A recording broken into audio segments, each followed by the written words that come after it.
बारे में कई बार मैंने पर ये सोचा ऐसा कि इन्वेस्ट करूं। याद आया कि मुझको जेब मेरी है खाली, पापा से मांगूंगा तो क्या मिलेगा कद्दू। अपने तो अपने होते हैं और उनको हम डोमेस्टिक इन्वेस्टर्स कहते हैं, उनको हम लोकल इन्वेस्टर्स कहते हैं। जब मार्केट की हालत ऐसी तैसी थी in 2022 due to Russia-Ukraine conflict, due to US monetary policy tightening, due to COVID again in China, market से पैसे गए निकल, specially emerging market like India. और ये फॉरेन पोर्टफोलियो इन्वेस्टर्स, इन्होंने more than 1.13 lakh crore rupees निकाल लिए। अब हमारे काम कौन आया? हमारा सेवियर कौन बना? हमारा शाहरुख खान कौन बना? वो बने हमारे डोमेस्टिक इन्वेस्टर्स, हमारे लोकल इन्वेस्टर्स, जिन्होंने मार्केट में पंप इन किए more than 1.8 lakh crore rupees. Now that's really really really saviour thing man. हमारा ये जो BSE है, बॉम्बे स्टॉक एक्सचेंज, और एक और है ना नेशनल स्टॉक एक्सचेंज, वो 5% अपलिफ्ट किया, एडवांस किया इन 2022। थैंक यू यार। देश सुधारो, लोग अपने आप ही दिखने लगेगा। लोग जब देखेंगे कि हो रही है प्रगति तो खुद ही कहेंगे सरकार यही है बढ़िया, सरकार यही है बढ़िया। साबोटाजिंग प्रोजेक्ट ऑफ नेशनल इंपॉर्टेंस, ये कूल है क्या? कूल तो बिल्कुल भी नहीं है। और स्पेशली जहां बात देश की ग्रोथ की आती है, उसमें अगर अड़चन आए तब तो बिल्कुल भी नहीं कूल है यार। और 2022 में ऐसा क्या क्या हुआ, कुछ एग्जाम्पल देता हूं। स्टार्ट करता हूं केरला से। विज़न जैम सी पोर्ट प्रोजेक्ट, एजुटेशन चला 140 दिन का, फिर बंद। फिर बात करता हूं महाराष्ट्र, रत्नागिरी की 60 मिलियन टन पर एनम ऑयल रिफाइनरी प्रोजेक्ट, उसमें भी प्रॉब्लम क्रिएट करी गई। एक न्यूक्लियर प्लांट का भी एक इशू था, कुछ लैंड एक्विजिशन को लेके उस पर भी इशू किया गया। उसके बाद बुलेट ट्रेन को लेके भी इशू हुआ था, मुंबई अहमदाबाद। और अपने शहर में, अपने गांव में देख लोगे, ऐसे कितने एग्जाम्पल मिल जाएंगे बिना बात के, चाहे ब्रिज हो चाहे फैक्ट्री हो, रोक दी जाती क्योंकि लगता है नहीं है गलत है, किसी ने कहा है गलत है, और हम इन्फ्लुएंस हो गए बिना किसी साइंटिफिक या लॉजिकल रीजनिंग के। अब ये मुझे याद दिलाता है 2018 की स्टरलाइट करके कंपनी है तमिलनाडु में, अपना एक प्लांट ला रही थी ऑफ कॉपर स्मेल्टिंग। ओके, अब लोगों ने रिवोल्ट किया कि हम इसको अलाउ नहीं करेंगे क्योंकि एयर पोल्यूशन होगी और भी बहुत तरीके की वेस्टेज होगी। नो नो, कंपनी ने बोला ओके ठीक है। तो वहां पे जहां पे अपना प्लांट ला रही थी कंपनी, वहां पे उसने लोगों के लिए प्रॉपर सोशल कॉज वाली चीजें करी, मेडिकल पॉइंट ऑफ व्यू से, एजुकेशन पॉइंट ऑफ व्यू से, लोग खुश हो गए। और 2023 में आज ये हाल है कि जो लोग अगेंस्ट थे आज फेवर में हो गए, नहीं वो प्लांट आप लगाओ। इससे एक चीज समझ आती है, साइंटिफिक एंड लॉजिकली इस एस्पेक्ट को अगर आप डे 1 से लेके चलोगे ना, तो फिर आप कंफ्यूज नहीं होगे, बातों में नहीं आओगे। Growth is important. करो करो रिवोल्ट, एजिटेशन दिखाओ, बट पहले समझो और क्यों कर रहे हो ये जानो। कभी किसी आपके जान पहचान में या आपके साथ ही कभी ऑनलाइन स्कैम हुआ है?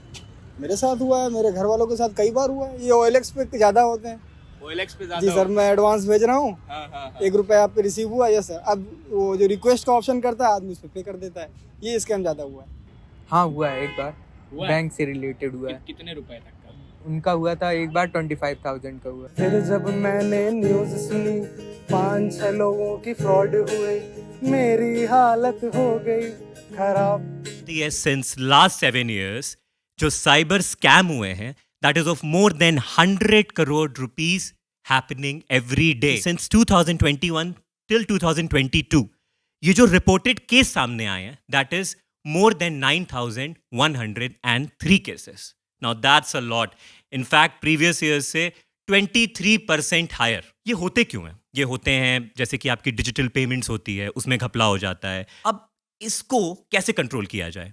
क्योंकि ये जो नॉलेज बेस्ड ऑथेंटिकेशन है, जिसमें आप पासवर्ड डाले, उसको आराम से हैक कर लिया, खोल लिया, कुछ तो तरीका होना चाहिए। तरीका है ना? तरीका है वॉइस टेक्नोलॉजी। जैसे कि आपकी जो वॉइस है वो बायोमेट्रिक तरीके से ऑथेंटिकेट करी जाए, क्योंकि ना इसको कॉपी करना, इसको हैक करना नेक्स्ट टू इम्पॉसिबल है, बहुत मुश्किल है। चेंजेस आने चाहिए यार। इंडिया और चाइना के बीच में बिजनेस बंद हो जाए तो क्या इंडिया को इससे फर्क पड़ेगा? पढ़ना नहीं चाहिए बट पड़ेगा, कितना बट बड़े? पड़ेगा ज्यादा नहीं बट थोड़ा तो पड़ेगा। Sanction sanction sanctions. चाइना पे हम नाराज हैं और हम डिमांड करते हैं सैंक्शंस लगा दो, no bilateral relationship with them. ठीक है, थोड़ी ठंड रखनी चाहिए हमको, क्योंकि प्रैक्टिकली और लॉजिकली देखेंगे ना तो ये पॉसिबल नहीं है अभी के मार्केट को देखते हुए। सिर्फ 2021 से लेके 22 को ले लो, जो चाइना से इंपोर्ट हुआ है इंडिया में, और इंडिया का ओवरऑल वो इंपोर्ट कॉन्स्टिट्यूट करता है ऑफ मोर देन 15.4%। अब चाइना के लिए that is just 2.8% of its overall export. You seeing the difference? अच्छा, चाइना अच्छे से जानता है कि इंडिया में जो मैन्युफैक्चरिंग होती है और जो प्रोडक्ट यूज होते हैं, जो क्रिटिकल इनपुट्स यूज होते हैं उस मैन्युफैक्चरिंग में, वहां से बहुत सारी जो चीजें जो इसमें लगती हैं चाइना से आती हैं। अब सपोज करो कल की डेट में चाइना सैंक्शंस लगा देता है कि हम एक्सपोर्ट नहीं करेंगे इंडिया को for pharma sector, for API, active pharmaceutical ingredients. अब अगर ये हो गया तो इंडिया में बहुत क्रिपलिंग इफेक्ट्स आ जाएंगे, हमारी फार्मा सेक्टर काफी डेवस्टेटेड हो जाएगी। पर यू ऑल्सो नीड टू सी कि ओवरऑल जो हमारी 2022 में इंपोर्ट हुई है चाइना से, that is of more than $89 billion. You seeing how dependent we are on China. अब अगर हमें आने वाले टाइम में ऐसा करना है कि यार हमारी डिपेंडेंसी चाइना पे ना रहे, क्योंकि उनका जो बिहेवियर है बॉर्डर पे, जिस तरीके से डोमिनेंस दिखा रहे हैं, of course India need to reply back. But at the same time जो बिजनेस टर्म्स हैं, जो बायलैटरल टर्म्स हैं, जो ट्रेडिंग टर्म्स हैं, उसको हम कंप्लीटली खत्म नहीं कर सकते हैं until unless we don't have a better alternative, that is European Union और ब्रिटेन। हमें नेगोशिएट करना चाहिए free trade agreement with these countries, different continents, ताकि जो हमारी डिपेंडेंसी है चाइना पे जिन जिन प्रोडक्ट्स के लिए, चाहे वो फार्मा सेक्टर से लेके हो, चाहे वो फर्टिलाइजर हो, चाहे वो कोई भी और अलाइड चीजें हो, वो सिर्फ उसी पे ना रहे, हम कहीं और से ले लें। Then we can take the call that listen we are done. नवाब है, लखनवी है, लखनवी है, खाते हैं लखनऊ रेंट की। देते हो कि मतलब खुद का घर है? जब नवाबी है तो रहते हैं यही खाते हैं, मिलते हैं और मिलाते हैं, सबकी इज्जत करते हैं। Kolkata, Ahmedabad and Pune, most affordable housing market in 2022. And most expensive? Of course you know it. Mumbai!